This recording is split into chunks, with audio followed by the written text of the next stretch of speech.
Hori izan kontua, ez da? Momentu horretan badagoela holan industriak egoraldi itzela ezagutu ebala, eta horrek suposatu eban berrizerako aldaketa itzela, ez da? Ze jente pilo bat etorri izan kanpotik. Kanpotik etorri zirenak, hemen lan pilo bat zegoen.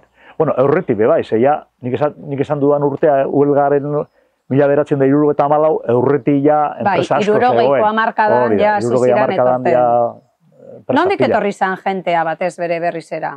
Nik uste dut berrizen estremeñoak asko, gero Kastilakoak, Palencia, Zamora, nik uste dut hortizek, Andaluzek eta bebai, Andaluzek bai, bueno, Castilla-La Mancha, bebai asko, baina nik gehienak Zamora, Palencia, Extremadura, holakoa ziren. Horrek, ganera, gehienetan, lehenengo gizonak bakarrik etorten ziren. Hori da. Eta azten ziren hemen gehienak apopilo egoten ziren, ez da? Nire etxean, bi langile guztiak etorten ziren nagona lehenengo bakarrik, batzu txaboletan bizi ziren, nire etxe inguruan txabola baten bizi ziren familia osoak, eta gero, etxe bate alokatu zuten, eta etorri ziren bizitza, hasieran edozen lekutan etorten ziren.